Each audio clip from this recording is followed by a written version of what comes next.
Hi everybody, this is Maya Good, and this is a video response to Cimone Watson's video on proving blackness as a writer. And before I get started, I want to apologize for the background noise, but I felt like the background noise was appropriate. Right now I am in New Orleans, Louisiana, and I am in a very black neighborhood, and outside my window is Black Mardi Gras. And I felt like this was a really good time to do this response. I was surprised that the video came through because I was really considering blackness today. I've avoided Mardi Gras the whole season. I saw Mardi Gras 20 years ago and it was mayhem. I couldn't stand it. The stench, the smell, the drunkenness, the tourists acting very badly. And then, the fun parts that were really historical were taken away for the most part. And I'm not a big partier, not a big drinker, although I've gone native, so at least now I'm not such a cheap date. But I've pretty much avoided Mardi Gras. And today I stepped outside my door, and where I live there's frequently street parties. And as I walked outside my door, there was a Mardi Gras happening without tourists. And it was a very black Mardi Gras. It was something like I'd never seen before. It was beautiful. It was culturally beautiful. I was seeing things that I couldn't have imagined, because when I think of Mardi Gras, I think of the media Mardi Gras. Drunk tourists from Boston and New York coming down, getting dressed up, um, destroying property, making a fool of themselves, having fun. I think of the parades, I think about the beads, and the king cake. But this was different. And this video that she talks about proving blackness, she goes in depth about how she code switches and how she doesn't have to prove her blackness because she is black and it comes out in her characters naturally. And I thought that this was a great thing for me to talk about because I am not in that situation. For those of you who don't follow my normal channel and haven't been with me for the last 10 years that I've been on YouTube, I'm going to make it very quick and simple. I was given to a friend of my father at 3.5 years old, and she was a white woman, and she raised me. She raised me in the suburbs of Northern California, and I didn't have another black child in town until third grade, and then one moved in. Everybody liked her more because she was prettier and she was lighter. I was the dark girl. And then eventually a third girl moved in, and we huddled together in protection. And when she moved away, and eventually I moved away, I was in the same position where I had been to begin with. I went years without having a black friend. And when we finally moved into a town where there was a street that had other black families on it, those families chose not to associate with me. I was bullied. I was ostracized out of the Black Student Union. I was targeted at basketball practice until I finally withdrew from the Black Student Union step team because I was not welcome because of how I sound. I like to joke that I learned Ebonics as a second language, but it actually isn't a joke. When I was 18 and I started dancing for a living, I walked into a club and a bunch of girls from Oakland took one look at me and said, "Where the hell are you from?"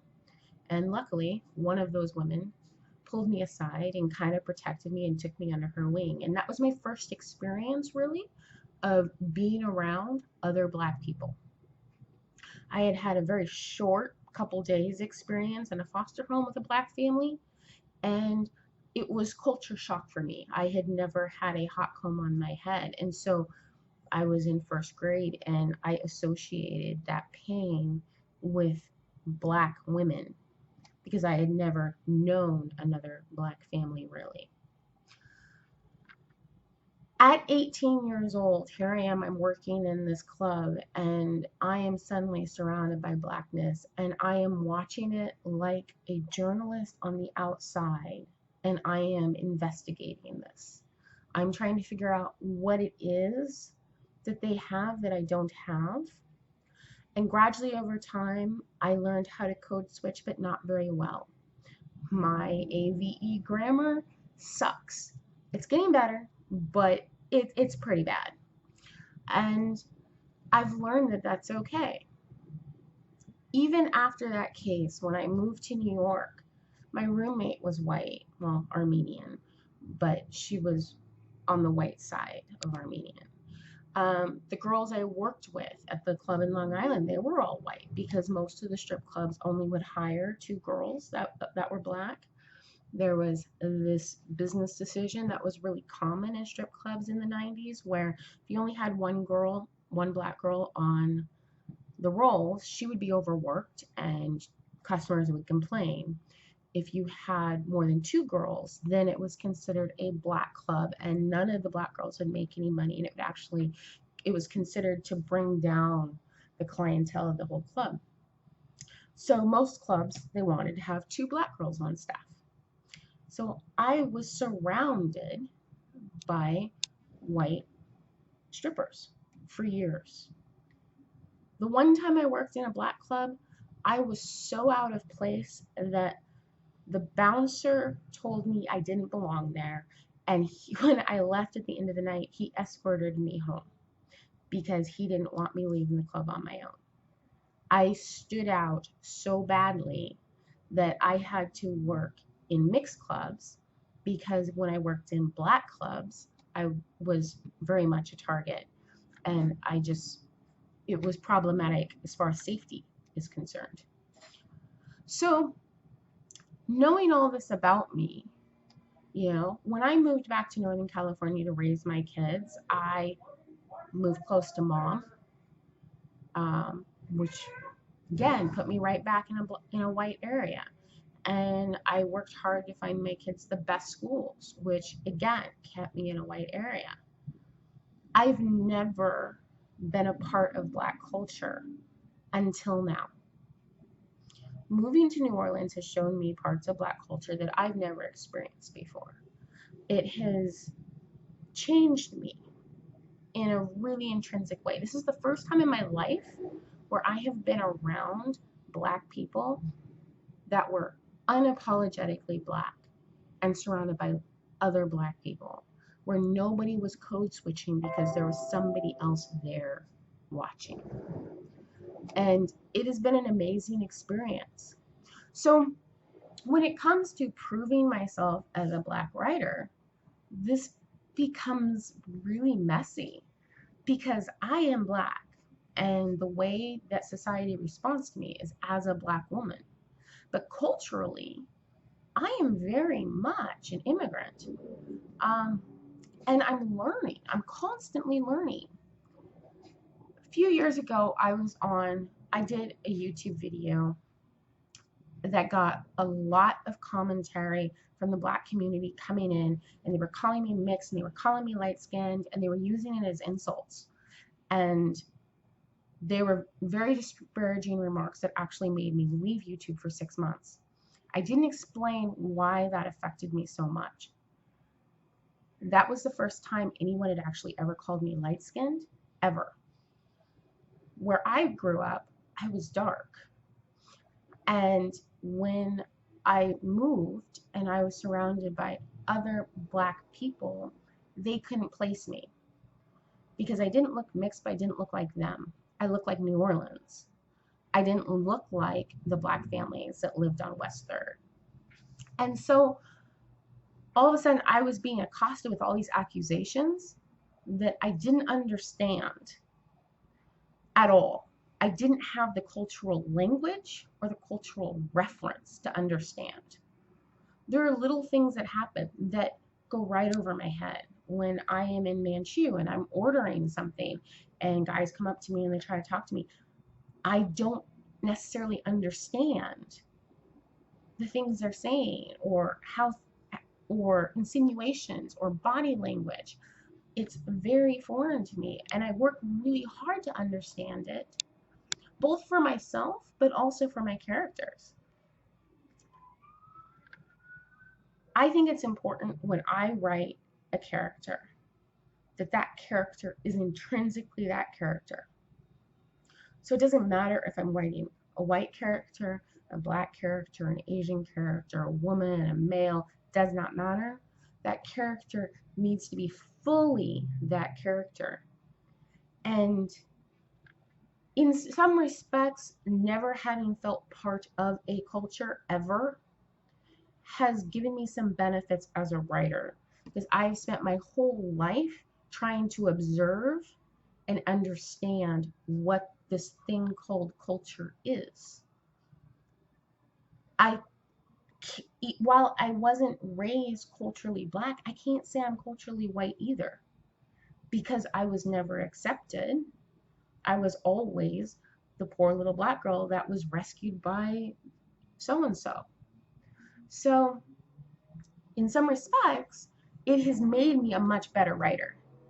I see details that people that are in the culture don't even notice, because they're within it, they're blind to it. It's natural. It comes like breathing. And yet for me, I'm seeing these small, minute details for the first, second, or third time ever. I think that one of the things that's always been in my head as I've thought the last couple of years about traveling, at one point someone asked me, are you going to go to Europe? And I was like, no, it's not really in my plans. And they're like, really? I'm like, I have no interest in going to Europe. That may change over time, but I recognize where that was coming from. When I was in California, with all the politics and everything going on, I kind of hit my limiter. And I felt this just craving to be around other people of color. Didn't matter what color. I just needed to be around people of color. And so I was considering places like Colombia and Argentina and Brazil and Haiti and Cuba, and going to Indonesia, going to Malaysia. I wanted to see all these other countries. I wanted to tour Southern and Western Africa. I wanted to see all these countries because I wanted to see the diaspora. I wanted to see the diaspora. I wanted to see those little things that are common within Black people no matter where they go. And there are some. And I spot them every once in a while. And I smile, because I know that those little things come from the ancestors. When I sit back and I look at a video of a celebration in a Black church and I see people dancing, and then I look at a tribe in South Africa and I see them dancing, and I look at a religious ceremony in Mexico or Brazil and I see them dancing, and I see them praising their lords through dance, those are the little commonalities. When I eat food here and then I go to a West African restaurant or an Ethiopian restaurant or a Eritrean restaurant, or I eat food in a Black house in the East Coast or from somebody that's from overseas, there are certain commonalities. It will change because the resources are different, but the way the foods are put together are very similar. There is something that is intrinsically Black that we kept with us no matter where we went. And those things are really precious to me. And those things I want in my art, I want in my writing, I want in my poetry. I find them fascinating. And it's something that I notice in part because it was withheld from me.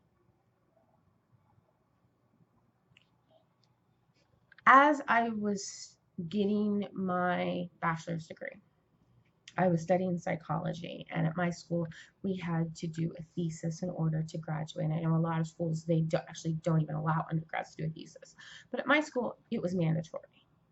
And I chose to do my thesis on levels of internalized racism and how that affects counselor preference. And as part of that, I was studying the racial the cross-racial scale. It's really a test of internalized racism. that takes someone from being heavily racist against their own people and themselves and filled with self-hatred to being a self-actualized person of color. And this scale has gone on to be used in studies of identity development for other people, for gays and lesbians and other cultures. There's just a certain set of steps that people go through as they're encountering the fact that they are the other for the first time. And as they resist that, and as they are tested those internalized stereotypes that they have gotten from the main culture, and eventually as they overcome those items and they become self-actualized and fully human and within themselves as a culture. So as I was studying the scale, I was square in the middle of going through it. And the fact that I had spent my entire life on the outside looking in, no matter where I was, no matter who I was surrounded by, made it so I could actually watch the process that I was going through as if I was studying myself. And these are all things that I'm thankful for, and it makes me a much better writer. But I know that once I get published, I'm going to be confronted with this. I'm going to be confronted with the fact that I'm not Black enough, that I speak different. You know, I was just in Manchu, and it's funny, this is the first place I've lived where people look like me, and I'm frequently mistaken for a local. And a man came up to me and he said hi, and I said hi back, and he's like, "That's not your real voice." I'm like, "Actually it is, I'm from California." um, it's something that I forget sometimes, and I've never been in a situation where I have forgotten that I don't fit in. But here, sometimes, every once in a while, I forget that I don't fit in. And so in my stories, you will find a lot of my characters struggle with identity. You will find that regardless of the races of my characters, they interact with all kinds of other races. You know, a lot of people that write quote unquote Black books, all the Black people only talk to Black people. And a lot of white writers, all their white characters only talk to white people and maybe one Black friend. It's gotten to the point where it's like a stereotype. But in my writing, a lot of times there's a lot of multicultural communication happening because that's the life I live in. My whole life has been one huge multicultural conversation. So when it comes to proving myself as a writer, proving myself as Black from the lens of a writer, I don't worry about it. I worry about writing the best characters I can write. There are many different types of being Black. Many types of Black. My experience is not invalidated by the fact that I was raised by a white woman. My experience has given me some real problems sometimes, but at the same time, it's also given me some major benefits. And especially when it comes to my art, my ability to see the gray and to look at things from multiple angles and to feel empathy for anyone is a direct result of how I was raised. It's a direct result of being bullied, of never fitting in, of watching people like they're through a magnifying glass in order to try to understand how to fit. And all of that is a benefit to my writing. And on the other hand, you have someone like Cimone, who has very strong Black roots in her family, who code switches for school because she's been taught that on a subconscious level, that's how you move through the world. Her experience is also intrinsically important. You know, there is no one white writer. There are lots and lots of white voices. And when you read all of white literature, somewhere through all these different voices, you find a truth. This idea that only one type of Black voice should be out there hurts us. We need to have lots and lots of Black voices out there. Because only through hearing lots and lots of voices will we be able to fully understand ourselves as well.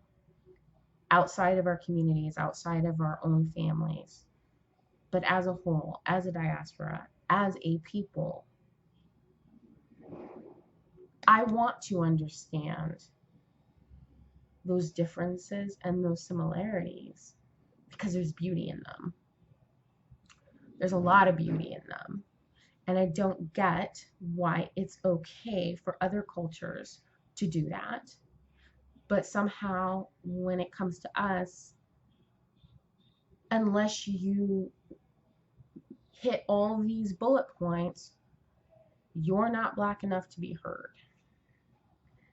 So this is a controversial topic. It's one I obviously feel a lot more passionate about than I thought I did when I started this video. I think it's an important conversation as Black artists and Black writers. I would love to hear your thoughts on it. And until next time, ciao.